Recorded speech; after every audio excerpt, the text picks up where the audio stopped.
Good morning, viewer. Fosak TV pray for all who are fighting against COVID second wave. As India's second COVID wave keeps rising, even those who have been vaccinated are having doubts about their immunity. Google enough, and you will stumble upon advice to take an antibody test. The idea is if you have made antibodies after vaccination, they will show up in the test, but scientists disagree. Top experts around the world say you should not take an antibody test after vaccination. The US Centers for Disease Control and Prevention, that is called CDC, is clear. Antibody testing is not currently recommended to assess for immunity to SARS-CoV-2 following COVID-19 vaccination. Robert Murphy, an infectious disease expert at Northwestern University, tells Bloomberg the result from a commercial antibody test won't be reliable. It is better to simply trust that you are optimally immunized 2 weeks after the last vaccine dose. Chances are an antibody test after vaccination will only increase your anxiety with a wrong result.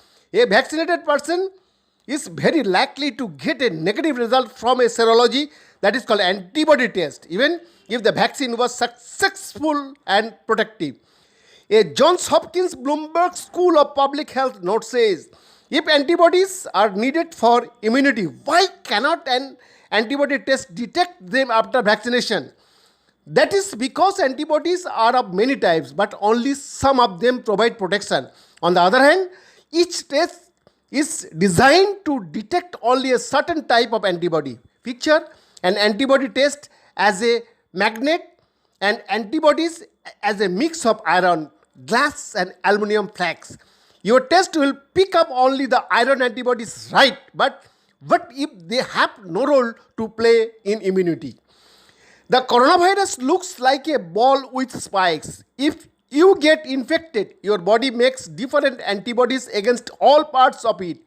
But an ordinary test looks for antibodies to only one of those parts, says the CDC.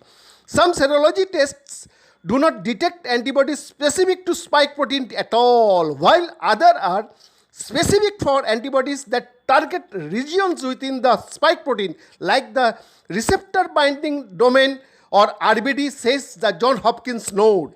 Most leading vaccines, including Covishield, AstraZeneca, and those from Pfizer and Moderna, target the spike parts of the virus, so the antibodies in your blood are also aimed against it now. If you take a test based on the virus ball part, the test will wrongly show you don't have antibodies. What if you take a test that can detect antibodies against the spike? The result still won't be conclusive because your spike antibodies could be from a previous infection, says the CDC. Even with a test that reliably detects antibodies from a vaccine, a positive result won't be of much use, the CDC says. We still don't know how much of the antibodies you need for protection. If we knew the type of concentration of antibodies needed for immunity, vaccine makers would not be spending months or clinical trials, called Zimmer writes on the news work term. Dr. Matthews Binnicker, director of clinical virology at Mayo Clinic, tells Forbes a negative antibody test does not always mean that a person lacks immunity, since other parts of the immune system, such as T cell, can play a vital role in fighting an infection. Antibody tests do not detect T cell. Murphy says extensive trials have already proven that vaccines are highly effective. The best have to 95% efficacy. So just trust your vaccine. Continue wearing a mask and keep your distance from the others till the pandemic is over, and you will be fine. Behind the report for Fosak TV USA.